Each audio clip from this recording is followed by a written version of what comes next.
And hindi lang yan guys, kasi may mga mama-manifest kayo na more income, more kita. So mama-manifest nyo 'to. Puwedeng ito yung maging solusyon din kung may mga money problems kayo. So kung marami kayong mga utang or marami kayong mga, expenses mga kapiksi, may mga mama-manifest kayo na solusyon para kumita ng pera. So puwedeng additional source of income, puwedeng dagdag kita, dagdag income, kung ano man yung source of income niyo, puwedeng side hustle, ganyan. O kaya naman kung meron kayong current source of income, mas malaki yung puwede niyong kitain. So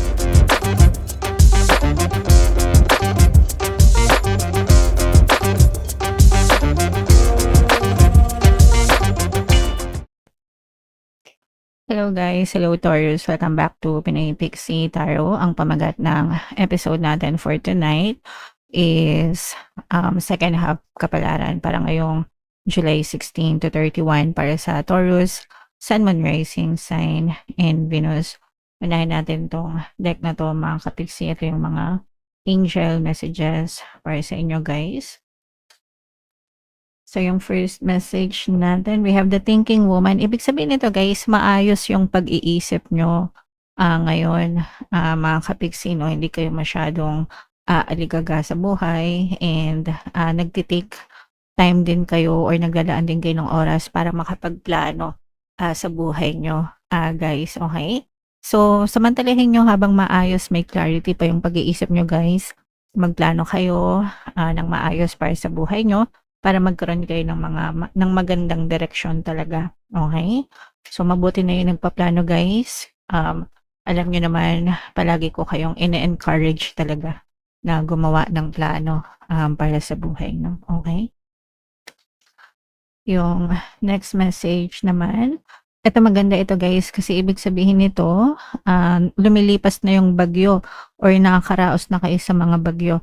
Ito guys, puwedeng literal, puwedeng figuratively kasi, as of the moment meron bagyong Inday sa, Pilipinas 'no, pero, puwedeng masalanta kayo ng bagyo, mga kapiksi, and ibig sabihin nito, sa second half ng July puwedeng, makaraos na kayo dun sa mga, nasalanta ng, bagyo mga kapiksi. Yung iba naman guys, figuratively speaking, ibig sabihin maaaring, makaraos na kayo sa mga pagsubok, mga challenge, mga problema na pinagdadaanan niyo sa buhay. So, kahit ano pa yan, figuratively or literally speaking, maganda yung mensahe na yan para sa inyo, Taurus. Okay? And another message, Taurus. Ito naman, carrying connections in reverse. Ito naman nagkakaroon ng konting problema sa relationship guys. So ito naman hindi maiwasan guys, may mga times talaga na nagkakaroon tayo ng mga problema sa buhay natin, mga kapiksi. Okay? Ang importante lang is pag-usapan nyo, magjowa, di ba? Para magkaroon ng solusyon sa mga problema nyo and maayos yung inyong pagsasama guys. So, yan yung mga angel messages para sa inyo. Ito naman ay sa love guys. Tingnan naman natin yung mga mensahe ng person nyo, mga kapiksi. Pwedeng, this is more on dark confession, no? Mga dark messages ng person nyo. Kung ano lang yung makaresonate sa inyo guys. I have lost all control of my life. I keep messing up. So, magulo yung buhay ng person mo. Aminado siya do'n, mga kapiksi, magulo yung buhay niya. And for some of you, puwedeng, nakakaapekto siya sa relationship niyo, mga kapiksi. Nagkakaproblema kayo kasi may problema siya, nagkakaproblema kayo kasi magulo siya.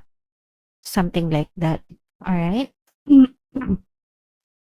Okay, and another message, Taurus. This situation has become very difficult for me to manage mentally. It is draining me. So, yeah, magulo yung buhay niya, magulo din yung pag-iisip niya, nade-drain siya.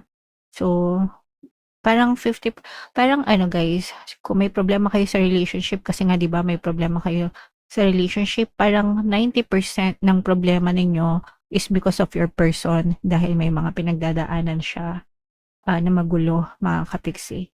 Nahihirapan siyang i-manage yun, nahihirapan ka ring i-manage siya. Okay? So, ganun. And another message, guys. I tried to run from this connection, but my soul craves you. So, sinusubukan niyang umalis, sinusubukan niyang magtago, tumakbo from this connection, pero hinahanap-hanap ka pa rin niya, guys, no? So, yeah. Take what resonates, mga kapiksi, kung ano na lang yung maka-resonate sa inyo, guys. Take that message. So, shuffle natin to. Hanapin natin yung energy ng Taurus guides. Habang sinashuffle ko to, panoorin nyo muna yung video natin regarding sa ating paano mag-manifest ng abundance video course. Kapiksi, sawa ka na ba sa mga struggles at hirap sa buhay mo? Masipag ka ba at masikap sa buhay ngunit hindi ka pa rin umaasenso? Ilang beses ka na bang nag-attempt mag-negosyo at mag-invest pero palagi ka pa rin nalulugi? Sa pagkakataon na ito ay maaaring may subconscious beliefs ka na nagiging balakid sa iyong pag-unlad at pagyaman. Introducing, paano mag-manifest ng abundance video course. Dito ay matututunan mong ma-overcome ang mga balakid mo para tuluyan ka ng umunlad, umasenso, sumagana, maging matagumpay, successful at maswerte sa iyong kabuhayan, pera, trabaho, negosyo, salapi at kaperahan ng bonggang-bongga. Dali, mag-send na ng email sa pinoypixie@gmail.com at simulan na ang iyong pagyaman ngayon. Alright, so sa lahat ng gusto mag-avail ng course, guys, meron tayong paano mag-manifest ng abundance video course, paano mawala ang third party, at magkaroon ng harmonious na relationship, paano pabalikin si ex or vice breakup. Sa mga interesado, guys, mag-send lang kayo ng email sa pinoypixie@gmail.com. And sa mga naghahanap ng pampaswerte, guys, meron tayong money shaker jar. Ito yun, guys, no? Super liit na bote, pero super effective nito, guys, and super powerful. Inaalog yan, guys. Ang dami ng sumakses dyan.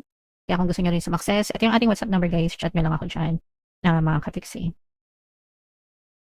So, Taurus, kayo ay represent ng King of Pents. Meron din dito presence ng air sign, Aquarius, Gemini, Libra. For some of you, maaaring may air element kayo sa inyong natal chart, or you may be dealing with another air sign. So, this is both positive and negative. Yung negative na nakikita natin dito, guys, is for some of you, may mga stress na na-experience kayo dahil sa mga responsibilities itong mga kapinsi. Sa mga responsibilidad, no? Masyado kayong maraming. Ito makaka-resonate dito usually yung mga breadwinner. Kung marami kayong gastusin, kung marami kayong parang, di ba pagka breadwinner ka, parang ikaw salo-salo mo lahat ng gastusin. Usually gastusin sa buhay, sa bahay, ganyan. And parang yung iba nahihirapan kayo. Yung iba naman, pwedeng may mga problema, patong-patong na problema, kaya nai-stress kayo. Pero wag kayong mag-alala, guys, kasi sabi nga natin, ngayong second season, malalampasan nyo itong mga problema na yan. So, matatapos din yan. And ang maganda dito, guys, nakakakita tayo ng positive change dito, no? So, itong mga problema na to, itong mga pagsubok na pasan-pasan nyo sa balikat nyo, guys, malalampasan nyo yan successfully. Makakagawa, no? Makakagawa kayo, makakapag-isip kayo ng paraan, magkakaroon din ng positive change sa buhay nyo, and magkakaroon din ng mga resolution or paghilom din. Paghilom sa buhay nyo. So, mga resolution, mga solusyon, sa mga bigat ng dinadala nyo, guys. Kaya wag na kayo masyadong ma-stress. Kung kasalukuyan kayong nai-stress, mga kapiksi, just tell yourself, this too shall pass. Lilipas din ito, magiging ma-okay din ako. Alright? Hanggang sa tuluyan nyo malampasan talaga yung mga challenges and mga problema nyo sa buhay nyo, mga kapiksi. Okay? Alright, so yun yung nakikita natin from, kumbaga, from negative to positive. And hindi lang yan, guys. Kasi may mga mamamanifest kayo na more income, more kita. So, mamamanifest nyo to. Pwedeng ito yung maging solusyon din kung may mga money problems kayo. So, kung marami kayong mga utang, or marami kayong mga expenses, mga kapiksi, may mga mamamanifest kayo na solusyon para kumita ng pera. So, pwedeng additional source of income, pwedeng dagdag kita, dagdag income, kung ano man yung source of income nyo, pwedeng side hustle, ganyan. O kaya naman kung meron kayong current source of income, mas malaki yung pwede nyong kitain. So, kung may tindahan kayo, may negosyo kayo, pwedeng mas madami yung maging customer nyo, guys. Mas tumaas yung sales nyo, mga commission nyo, ganyan. Kung meron kayong mga sahod, pwedeng nagkakaroon kayo ng overtime pay, no? Siyempre, pag may overtime, mas malaki din yung sasahurin nyo mga kapiksi. So, pag na kayo masyadong ma-stress guys, kasi pagdating sa pera, the more na nai-stress kayo, the more na lalo kayong mamumroblema sa pera. Okay? So, wag na kayo ma-stress mga kapiksi. So, i-mind nyo na yan, mga manifestation ng more kita, more income, guys. So, what else? Tingnan pa natin. Guys, this is the energy of success, tagumpay, victory. Ito guys, unahin ko muna ito. Kasi may mga stress talaga. Ito, ramdam na ramdam ko yung stress nyo. Bukod dun sa mga stress na mga bigat ng dalahin nyo, yung iba sa nyo meron pang stress na toxic, no? So, yung mga sample ng toxic, kunwari toxic yung paligid nyo, toxic yung trabaho nyo, toxic yung boss nyo, toxic yung mga kapitbahay nyo, toxic yung kuya mo, yung ate mo, yung mga ganun. So, kailangan mong lumayo sa ganong klaseng environment as much as you can. Kasi, nakaka-impact yan. Meron yung mental, emotional, physical. May energy impact yan sa inyo, guys, no? Kaya, kung magagawa nyo ng paraan na umalis, lumipat ng lugar, gawin nyo. Kasi hindi nyo kailangan magtiis sa ganyang klaseng quantum bubble dahil makaka-apekto yan ng energy nyo. Kung wala namang kayong choice na umalis, lumipat, pwede nyo guys pakinggan yung pampabait ng boss at mga kasamaan sa trabaho, kung sa trabaho yon. Or pwede rin yung panghalina kung babae kayo para magkaroon ng harmonious na relationship sa paligid nyo mga kapiksi. Okay? Mga subliminals pala yun guys, no? Ginawa ko yun para makatulong sa mga kapiksi natin na nagsasuffer sa kanilang work environment. And ito yung energy ng tagumpay, makikipagsapalaran yung iba sa inyo mga kapiksi. So, pwedeng may mga bagong bagay na susubukan kayo, sapalaran, lalabas ng comfort zone, magta-try ng mga bagong bagay, and malaki yung chance na sumakses kayo dyan mga kapiksi. So kunwari, magta-try kayo na mag-content creator, magta-try kayo na mag-freelancer, magta-try kayo na maging VA, magta-try kayo na maging ahente ng lupa, ahente ng kotse, whatever guys, kung ano man yung mapili nyo, no? Which is out of your comfort zone. Kung gagawin mo siya, hindi siya ordinary para sa'yo. Kakaiba siya sa'yo. And kapag tinuloy-tuloy nyo yan, guys, kapag in-effortan nyo yan, malaki yung chance na sumakses at magtagumpay kayo dyan.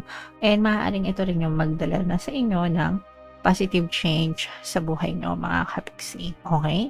So, you have to persist. Kailangan nyo lang mamili. Kailangan nyo mag-decide. Kailangan yung samahan ng good intentions, mga kapiksi. Kapag nakapag-decide na kayo, malinaw na sa inyo yung intention nyo, doon na magkakaroon ng magandang progress sa buhay nyo, and doon na maaari magkaroon ng chance na sumakses kayo sa buhay. Okay? So, i-mind nyo na itong mga success, tagumpay, victory, itong mga positive change na to guys, kasi yan talaga yung mga positive energy na nakikita natin para sa inyo ngayong season na to, Taurus. Alright, so comment down below if naka-resonate kayo dyan, guys. For more tarot readings, ito yung playlist nyo. Ito naman yung ating success stories ng paano mag-manifest ng abundance video course. Panoorin itong video natin, guys, about money shaker jars. Thank you for liking, sharing, and subscribing. See you next time, guys. I love you all. Have a nice day. Bye-bye.